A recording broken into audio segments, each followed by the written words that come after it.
Before we begin, thank you very much to Panda T01 for joining the Patreon campaign. Very appreciated. Thank you guys so much for the support. All helps keep the channel alive, keeps it afloat, keeps the lights on. So, I know we are on this ridiculous streak of shoutouts where you've made it like 5.5 months almost of just non-stop shoutouts every single day because you guys have been so crazy and generous. I'm prepping for MetroCon, and in prep, I am putting off my recording for the days that I have to cover while I'm gone as long as possible to see if we have enough shoutouts to cover the entire time I am gone, because that's you guys having fun here, so I don't want to break that if I don't have to. That, you know, but that is my information to keep you guys in the loop. Just so you guys know. All right. So do with that what you will. Today we are going to be looking at the upcoming Transformer comic books from Skybound. So we've had a lot of teasers for this. It was weird because we went into this year knowing that IDW lost the license and they were just basically like rushing stories to the end as fast as they could. Which left a lot of things incomplete, which was unfortunate for the writers who were working on it. But also, even the Shattered Glass stuff that was being done in association with the toy line, all of that was getting rushed really quickly as well. So it's been a bit of a mess with Transformers printed fiction. So, we went through like a big chunk of this year, like almost half the year, I think, kind of wondering who was getting it, and like because there were rumors floating around, and there was a lot of people, I remember seeing a lot of people hoping that Marvel would get the license back so we could go back to that, but like, no, I don't think you want Transformers in the Marvel universe. It's messy enough in there. But no, we have a lot of information now.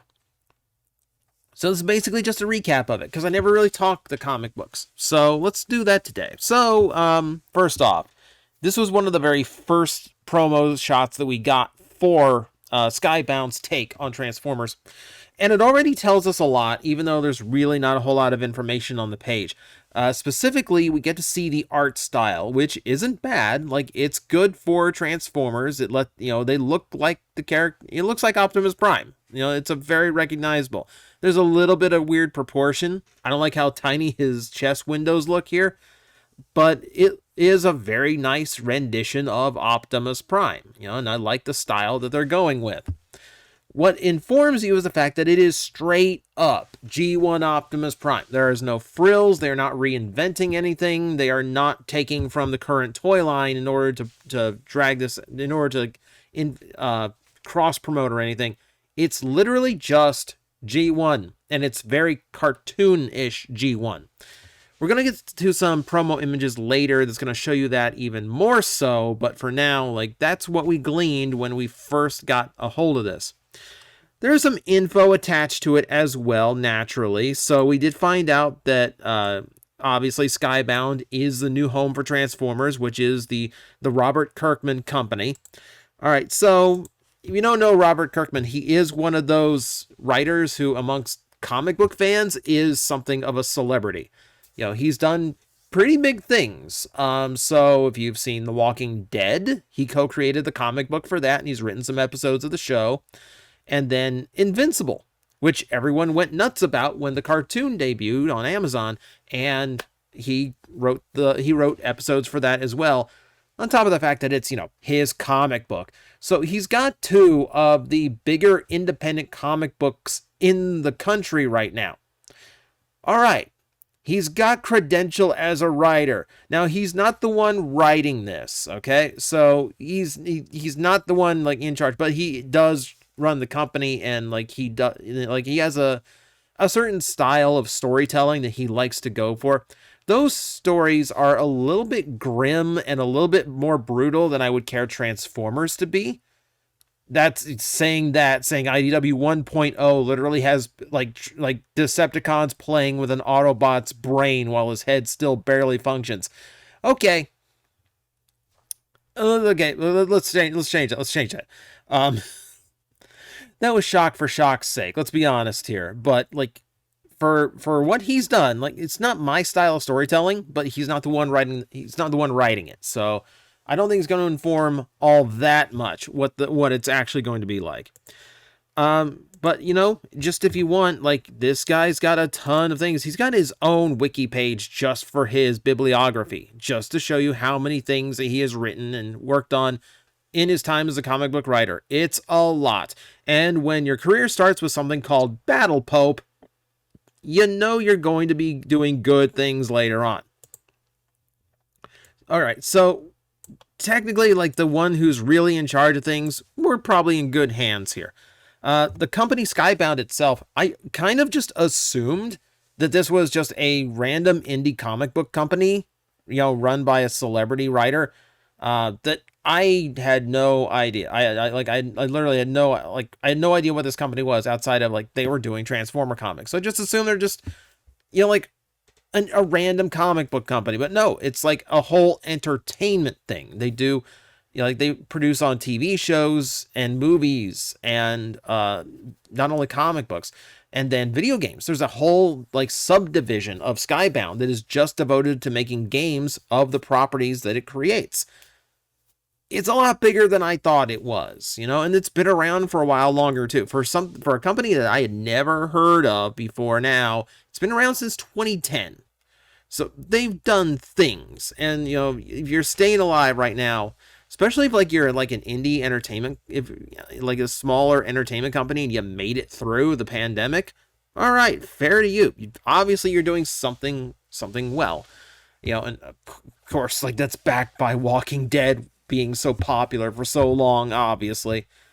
But they still have their hands in weird things, and like, they still produce, like, you want to know the movie they just helped co-produce, because I never would have guessed this. It's Renfield. It's the Nicolas Cage's Dracula movie. They actually were one of the producers, like, they were one of the producers for the movie. And now they're doing Transformer comic books. Okay, sure. Okay, we'll go with that. All right, that's fair. That's fun. So if you want a little taste of what Transformers is going to be doing here in the next coming months toward October, they did give you a little bit of taste just so you have something in mind. So there's a new book out called Void Rivals, and this is a Kirkman creation. So there's a little bit here where he actually does have a pen in Transformers.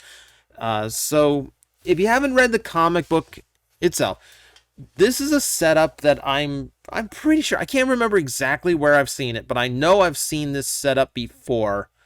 So you've got this wasteland of a planet where a masked alien lands on it. Like, well, still in flight suit, I should say. Still in flight suit. So respiration helmet and all. They land, you know, he lands on this planet, and through a little bit of story convenience, not only do we get a lot of explanation about how everything works, but also he encounters an enemy agent who is also abandoned on the planet. Apparently they crashed around the same time. So I'm assuming this is like a dogfight or something they got into. For whatever reason, yes, they're both crashed. They both survived the crash, and they're different races are at war. And they were talking, that's very heavy, and like, yeah, I'm not even, I'm not even allowed to, like it's a sacrilege just to listen to your, like, AI, like wrist device thing, or, it's a lot of taboo stuff that they bring up a lot of taboos, but they have to work together in order to survive the planet. They have to take their two wrecks and build them together in order to make a ship to get off the planet. And the big twist here is that in order to finish the ship, they have to use the equipment from their own respiration systems. And like, they can survive without it on the planet, but they haven't been without their helmet since this began. So, against all taboos, they take off their helmets in front of each other, and they're the same species. Who'd have seen that coming? So yeah, so again, I think I've seen that kind of setup before. So how he tells the story, that's going to be interesting. It's not a bad book. It's not a bad book by any stretch of the imagination. It just feels like a setup I've seen before. So it really is going to depend on what they do with it from there. But as part of this whole acquisition of the Transformers comic book rights, Jetfire actually appears in the book. In fact, he's centerpiece on a whole lot of variant covers for the book. So when they find Jetfire, he's crashed, he's disabled. They pump a little bit of energy into him just to try and run a diagnostic on what they assume is a crashed spaceship.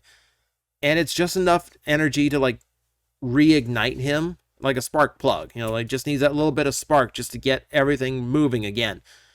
And he transforms, learns that he's been there for, like, judging by the wear and tear on him, millions of years. He's been stuck in stasis, crashed.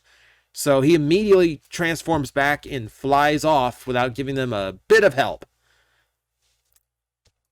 That's it. He plays no bearing on the story.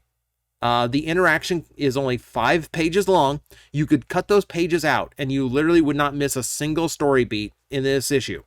It's like the most like shoehorned in, most weirdly convenient thing just to show, hey, we're doing Transformers. This book's a part of the universe. Bye. So yeah, that's all he's there for. That's all he is there for. It's a little bit disappointing. It's a little bit disappointing because like it really does feel shoehorned in. I mean, it feels like he abbreviated the story of the book just to fit in enough pages to show, hey, we're doing Transformers, and then moved on. It's weird.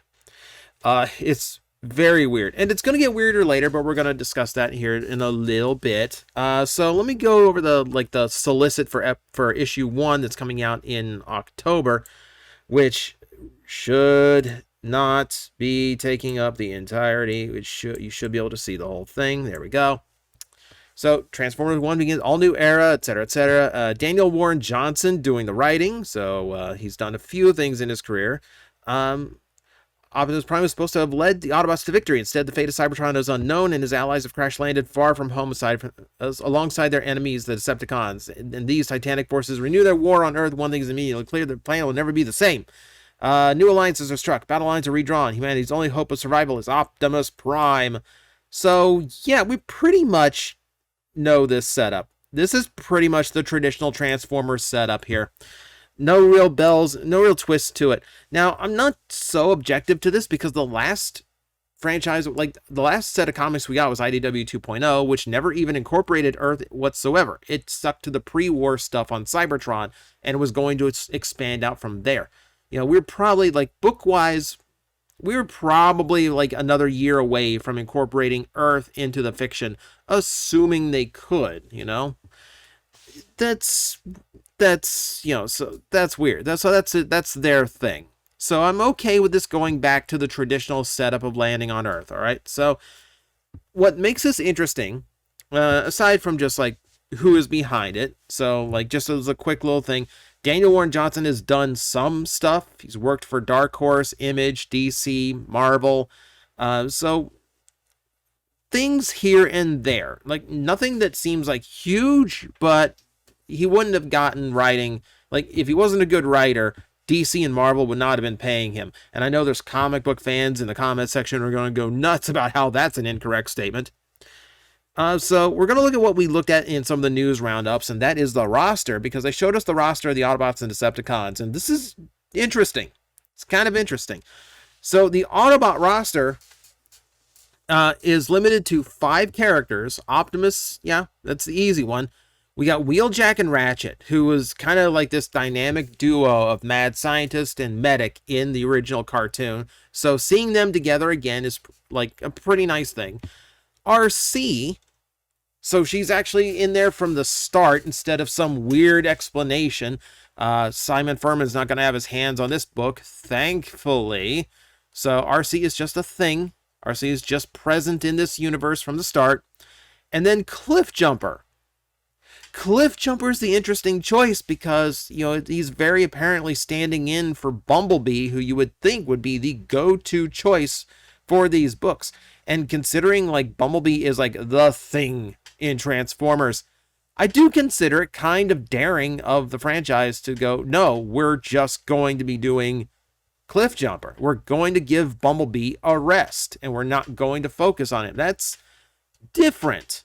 Okay, so you're using a pretty standard cast here, but you're doing the one thing that you shouldn't be doing, which is leaving out the franchise character. But it also leaves me wonder, like, where is everybody else? Where's all the other, like, standards for the series? Where's Jazz? Where's Ironhide? Where's Sunstreaker? Where's, you know, Sideswipe? Where's any of them?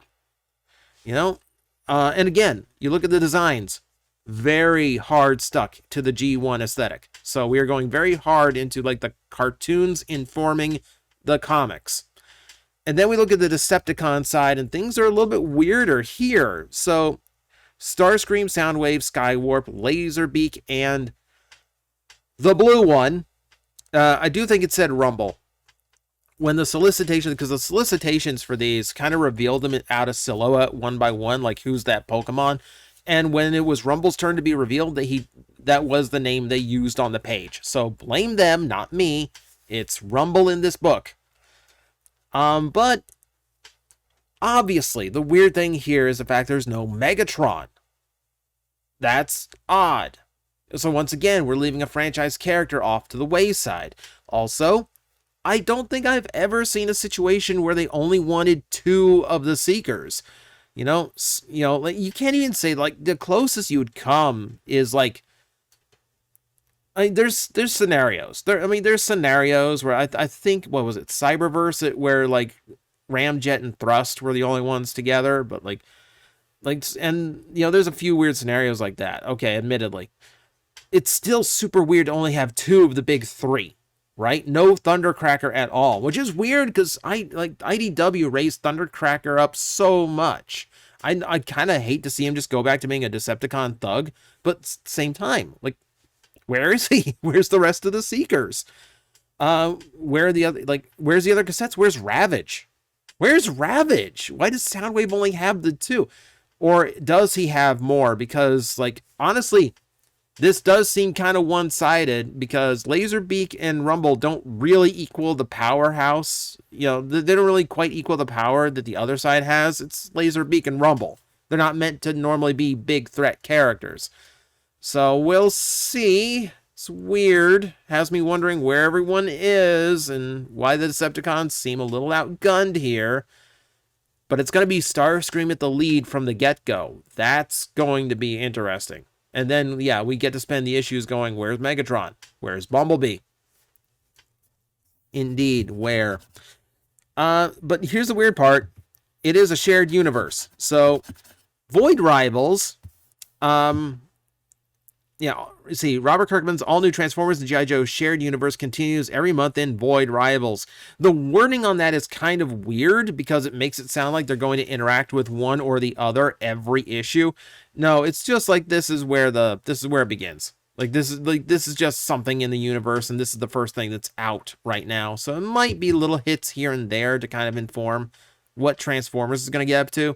But for the most part, yeah, it's just Void Rivals takes place in the same universe. And I don't foresee them crossing over until, you know, quite a ways away. But yeah, this is also being shared with G.I. Joe. And the solicitations show G.I. Joe's a little bit different this time. So the big thing to take away from this big wall of text in front of you is the fact that G.I. Joe is a direct creation of the, you know, based off the presence of the Transformers in this universe.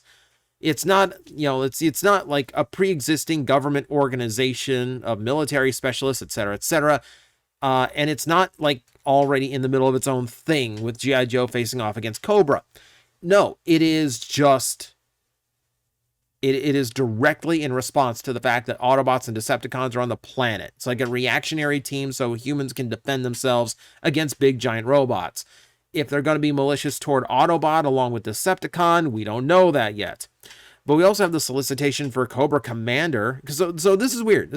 So the books are actually limited series, which is going to be Duke and Cobra Commander each getting their own book and establishing these things.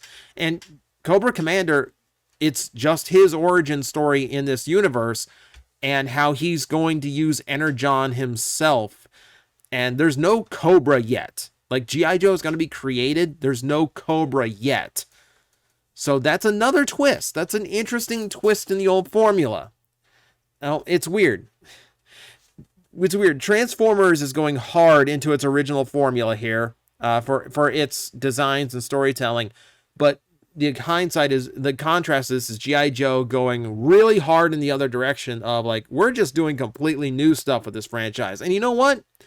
As stable as Transformers has been and how volatile G.I. Joe is as an overall franchise, that's probably the right call. If I'm being honest here, that's probably the right call. Do something fresh with the Joes because they need it most. Do something familiar with the Transformers so it appeals to the veteran fans and the overall lore. And, you know, especially the, like, comic book fans who, like, they're going to be a little bit more informed about who these people are. So, yeah, that's pretty much everything we know so far. You can find more little blurbs here and there from interviews, and you can look up the more of the people who are involved in it. But for the most part, that's the bulk of it. And it's an interesting direction they're going in. I'm just, like, really curious about why they left out certain characters and why they're going in that direction. That's going to be the fun part of these new comics. So, that's what I got for you today. Thank you guys for watching and listening. I hope you're looking forward to the new comics because, you know, it's been a while since we had them, so we're in need.